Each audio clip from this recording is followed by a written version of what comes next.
Climate change na CHATHOK PUTHOKPADA PIRAKLIBA CHEITHENG asin tung koina CHATNAGADABA MAONGDA HAIRABADI Millet Cultivation Da Akhananaba Meetyeng Thamgadabani HAINA Central Agriculture University Manipur Department ki Agronomy ki Professor L Nabachandra na PHONGDORAKLI wafamasi Manipur lenga ki Department of Education East ki Science Unit na Silga Ramlal Paul Higher Secondary School da PANGTHOKPA Science Seminar amada makna PHONGDOKHIBANI Millets for Sustainable Future and Health haiba theme gi makhada pangthokhiba science seminar aduga mari leinana Professor Nabachandra na pawmising da hai climate change na maram oiraga nongju nungsagi khalda aduki matik ahongba kaya lakle masina mahi marong amade atay CHATHOK PUTHOKPADA aduki matik chaitheng phangle malenga oina jeng gehu amadi chujak asi pak sana chana bachinjak singni adubu hairi bachinjak sing asi puthokna hotnabada isingi mathau taba chauna lei amaramda climate change na pirakpa chaitheng na maram oiraga nongjugi sangda aduki matik ahongba kya leire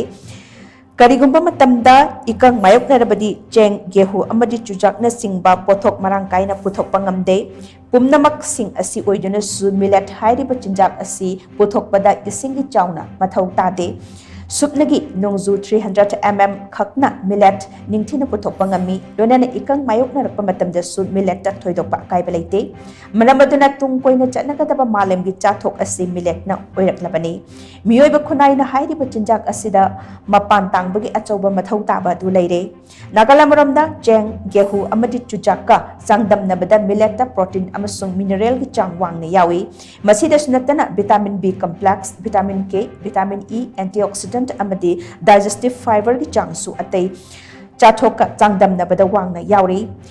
masina tungan malaina amade cancer da gi ngakthokpada achauba mateng oiribani haina Nabachandra na makhatana phongdokhi